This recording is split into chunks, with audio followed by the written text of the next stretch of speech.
Question number 10 है कि ए limited ने 10 रुपये प्रत्येक की दर से 20,000 समता अंश जारी किए थे, जो कि आवेदन पर 3 रुपये, आवंटन पर 3 रुपये तथा याचना पर 4 रुपये दिए थे।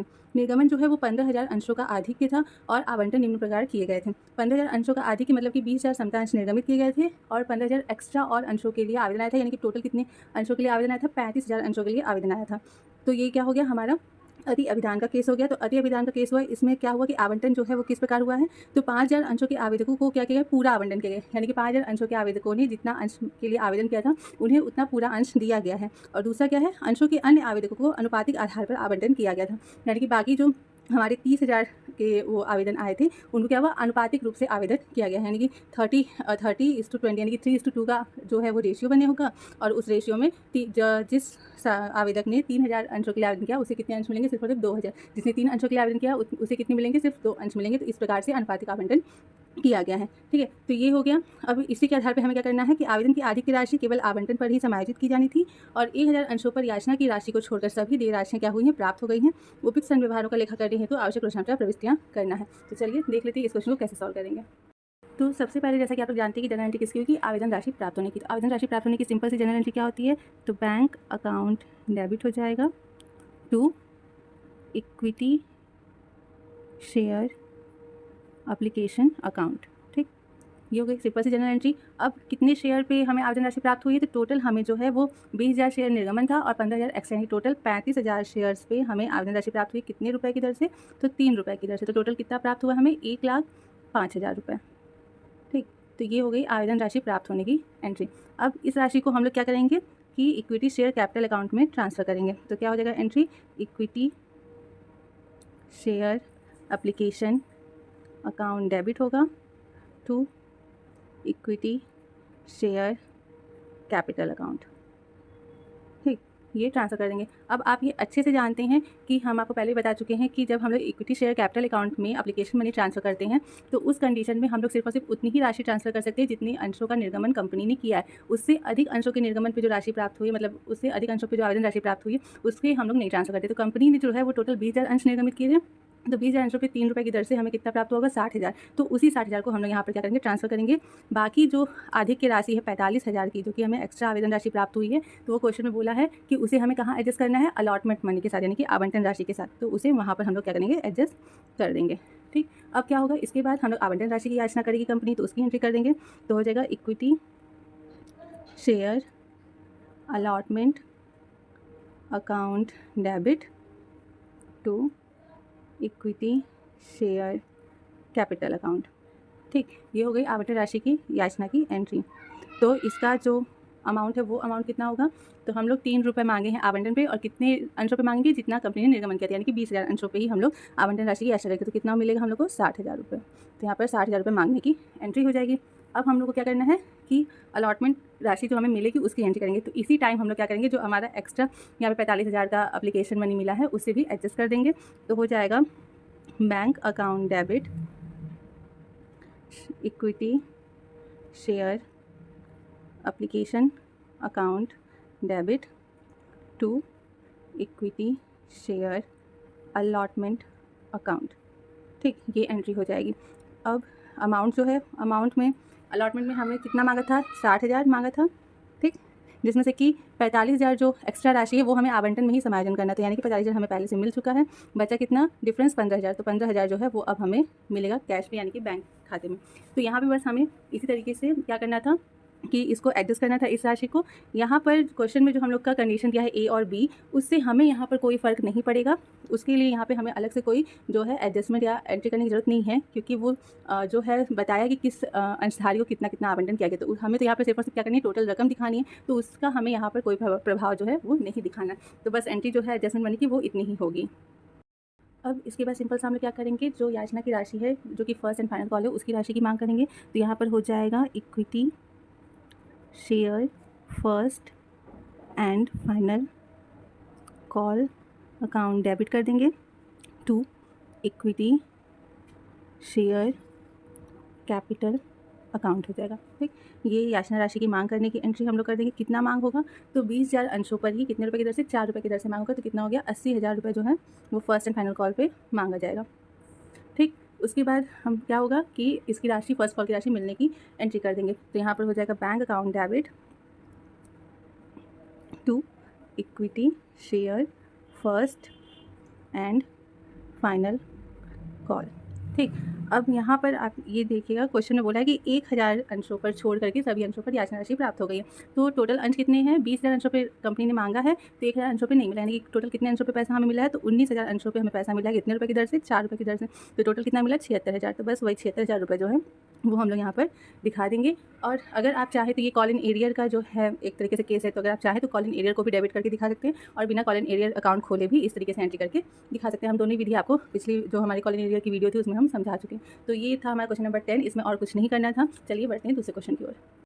तो क्वेश्चन नंबर 12 जो है वो है हम लोग का कि लार्सन लिमिटेड कंपनी ने 40 रुपये प्रति अंश प्रीमियम पर 100 रुपये प्रति अंश वाले 5,000 अंशों का निर्गमन किया, जिन पर 10 रुपये प्रति अंश आवेदन पर, 60 रुपये प्रति अंश आवंटन पर प्रीमियम सहित और 30 रुपये प्रति अंश प्रथम याचना पर और 40 रुपये प्रति अंश जो है वो अंतिम याचना पर देय हैं। सभी अंशों की बिक्री जो है वो हो गई है और प्रथम याचना पर 1000 अंशों तथा अंतिम याचना पर 1500 अंशों को छोड़कर सभी राशि यथाविधि प्राप्त हो गई हैं। लार्सन लिमिटेड कंपनी की बहियों में आवश्यक रोजनामा प्रविष्ट करना है। तो देखिए आप ये हेडिंग देख ही सकते हैं कि क्वेश्चन हमारा जो है वो प्रीमियम पर निर्गमन से संबंधित है। और अंशों का प्रीमियम पर निर्गमन कैसे होता है वो हम आपको पहले की जो हमारी थ्योरी वाली वीडियो थी उसमें समझा चुके हैं। ये प्रीमियम में क्या होता है कि जितने के हमारे अंश हैं उन पर कुछ और एक्स्ट्रा वैल्यू जो है वो अंशों में ऐड कर दिया। जैसे यहाँ पे बोला ना 40 रुपये प्रति अंश प्रीमियम, यानी कि 100 रुपये वाले अंश को जो है वो 140 रुपये में जो है निर्गमन किया जाता है। 40 रुपये एक्स्ट्रा उसमें और ऐड किया जाता है, यानी कि एक अंश की जो पूरी वैल्यू है वो कितनी है? 140 रुपये है। और इस क्वेश्चन के अंतर्गत जो वो 40 रुपये प्रीमियम का है वो किसके साथ हम कंपनी मांग रही है? तो वो आवंटन की राशि जब वो मांग रही है तो उसी टाइम जो है वो अपनी प्रीमियम की राशि भी मांग ले रही है। तो ये यहाँ पर हमारा क्वेश्चन है प्रीमियम से संबंधित। तो हम आपको इसका कॉन्सेप्ट तो पहले ही समझा चुके हैं। अब आइए इस वीडियो में देख लेते हैं कि इसका लेखा किस प्रकार करी है। तो जनरल एंट्री करते टाइम सबसे पहले सिंपल सा जनरल एंट्री क्या होता है हम लोग का? आवेदन राशि प्राप्त होने का। तो एंट्री यहाँ पे क्या हो जाएगी? Bank account debit to share application account. ठीक, ये सिंपल सी जनरल एंट्री हो जाएगी आवेदन राशि प्राप्त होने की। अब आवेदन राशि कितने अंशों पे प्राप्त हो रही है? तो 5000 अंशों पे 10 रुपये की दर से आवेदन राशि मांगी गई है और उतनी मिल भी गई है। तो टोटल हमें कितना प्राप्त हो रहा है? 50,000 रुपये जो है वो आवेदन राशि के तौर पे प्राप्त हो रहा है। इस राशि को हम लोग क्या करेंगे? शेयर कैपिटल अकाउंट में ट्रांसफर कर देंगे। तो share application account debit to share capital account हो जाएगा। ठीक, ये एंट्री हो जाएगी। सेम अमाउंट ट्रांसफ़र होगा 50,000 रुपये। अब हम लोग मांग करेंगे आवंटन राशि की। अब क्वेश्चन में कहा ही है कि 60 रुपये हम जो है वो आवंटन पे मांग रहे हैं और इस 60 रुपये में जो प्रीमियम है 40 रुपये वो भी जुड़ा हुआ है। ठीक है, तो अब मांगते वक्त ही जो है जनरल एंट्री हम लोग थोड़ा सा चेंजेस आएगा। क्या आएगा? तो लिखेंगे शेयर अलॉटमेंट अकाउंट डेबिट करेंगे जैसे हम लोग करते आए हैं, टू शेयर कैपिटल अकाउंट हो जाएगा। ये भी पहले का ही है, बस एक नया क्या होगा कि to security premium reserve account को भी हम लोग क्या करेंगे? देखिए अमाउंट कैसे आया है? तो बोला है 60 रुपये की दर से आवंटन राशि मांगी गई है। ठीक है, कितने अंशों पे? 5000 अंशों पे। तो 5000 अंशों पे 60 रुपये की दर से आवंटन राशि जो मांगी गई तो टोटल कितना मांग गया? 3 लाख रुपये। अब उसमें शेयर कैपिटल में जो है वो आवंटन की सिर्फ और सिर्फ जो वैल्यू रहती है वो दिखाते हैं और सिक्योरिटी प्रीमियम रिजर्व जो है इसमें प्रीमियम की वैल्यू दिखाते हैं। तो प्रीमियम कितना है? 40 रुपये की दर से। तो 5000 अंशों पे 40 रुपये की दर से जो प्रीमियम है उसे हम लोग दिखाएंगे सिक्योरिटी प्रीमियम रिजर्व अकाउंट के सामने। तो कितना हो जाएगा? 2 लाख रुपये। अब 60 रुपये में से 40 रुपये तो प्रीमियम का निकल गया, बचा कितना? 20 रुपये। तो अब ये जो 20 रुपये है ये आवंटन की एक्चुअल वैल्यू है। ठीक है, शेयर कैपिटल के सामने हमेशा जो भी याचना होती है उसकी एक्चुअल वैल्यू दिखा देते। तो आवंटन की जो राशि है उसकी एक्चुअल वैल्यू कितनी है? 20 रुपये। तो 5000 अंशों पे 20 रुपये की दर से जो है कितना हो गया? 1 लाख। तो ये हम लोग ऐसे दिखाएंगे जब अगर प्रीमियम पर अंशों का निर्गमन हो रहा है तो। ठीक है, यहाँ पर आवंटन राशि के साथ मांगा गया है तो आवंटन राशि के साथ प्रीमियम को ऐसे दिखाएंगे। और इसी तरह अगर किसी और याचना के समय जैसे प्रथम याचना पर या द्वितीय याचना पर अगर प्रीमियम की राशि की मांग की गई है तो उसके साथ दिखाएंगे। लेकिन मोस्टली क्या होता है कि प्रीमियम की राशि जो है वो आवंटन राशि के साथ मांग ली जाती। तो उस हिसाब से जैसा हमारा क्वेश्चन में दिया है वो हम लोग यहाँ पर ये एंट्री कर दी है। तो जो आपका नरेशन होगा वो हम यहाँ पर बता दें तो हो जाएगा being share allotment money due on 5000 shares at rupee कितना?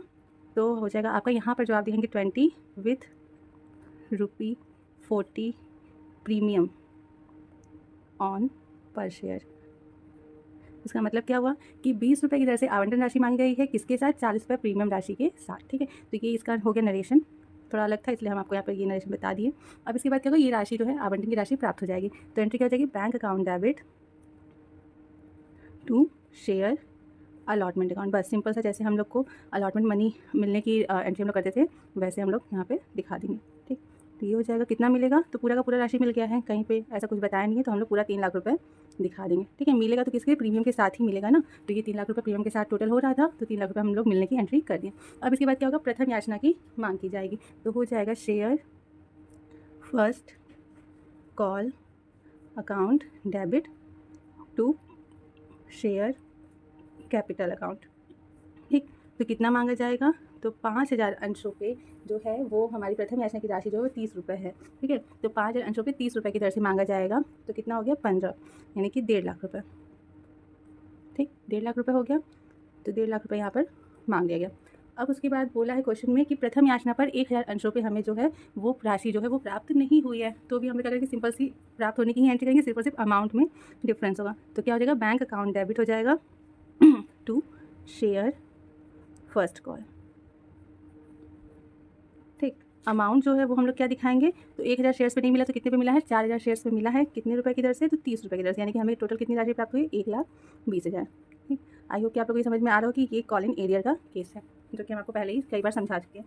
तो ये एंट्री हो जाएगी। अब इसके बाद क्या होगा, द्वितीय यानी कि अंतिम याचना की राशि जो है वो मांगी जाएगी, तो एंट्री क्या हो जाएगी, share second and final call account debit करेंगे टू शेयर कैपिटल अकाउंट हो जाएगा। ये दिखा देंगे कितना, तो 5,000 अंशों पे कितने रुपए की दर से, 40 रुपये की दर से, तो कितना हो गया 2 लाख रुपये। कितना हम लोग सेकंड कॉल पे यानी कि लास्ट कॉल पे मांग रहे हैं, मिलेगा कितना, तो बोला 1,500 अंशों पे जो है वो द्वितीय याचना की राशि प्राप्त नहीं हुई है। यहाँ पर भी सेम फर्स्ट कॉल की तरह ही एंट्री करेंगे, सिर्फ और सिर्फ अमाउंट जो है वो अलग हो जाएगा। तो बैंक अकाउंट डेबिट हो जाएगा to share second and final call account. ठीक, बस कितना प्राप्त हुआ है, तो बोला 1,500 अंशों पे प्राप्त नहीं हुआ, तो 5,000 अंशों पे मांगा गया था, जिससे से 1,500 अंशों पे नहीं मिला, तो टोटल कितने अंशों पे मिला, तो 3,500 अंशों पे मिला, कितने रुपए की दर से, 40 रुपये की दर से, तो कितना हो जाएगा, 1,30,000 रुपये जो है वो मिले हैं। बस इसे इतना दिखा देंगे। ठीक है, तो फिर देखिए यहाँ पे जो शेयर का प्रीमियम का राशि है उसका सभी याचना राशि पे प्रभाव नहीं पड़ता, सिर्फ और सिर्फ जिस याचना राशि के साथ, जिस याचना के साथ जैसे आवंटन के साथ मांगा गया है, तो सिर्फ और सिर्फ प्रभाव जो है प्रीमियम का वो आवंटन पर ही रहेगा, और किसी और कॉल के साथ अगर मांगा गया प्रीमियम की राशि तो सिर्फ और सिर्फ उसके साथ हम लोग उसका जो भी है एंट्री है वो दिखाएंगे, बाकी और सारी चीज़ों पर छोड़ करके उसका कोई असर नहीं पड़ता प्रीमियम राशि का। ठीक है, तो इस चीज़ को ध्यान रखिएगा। जैसे कि देखिए यहाँ पर आवंटन के साथ मांगा गया तो एंट्री सिर्फ आवंटन के साथ हुई, बाकी जितनी भी हमारी याचनाएं हैं उनकी जैसे हम लोग पहले एंट्री करते हैं सेम वैसे ही हम लोग इस बार भी एंट्री की है, बाकी और कोई भी नया चेंजेस नहीं है। तो आई होप कि आप लोग को ये चीज़ें काफ़ी अच्छे से समझ में आई होंगी कि प्रीमियम के टाइम में हम लोग किस प्रकार से लिखा करते हैं।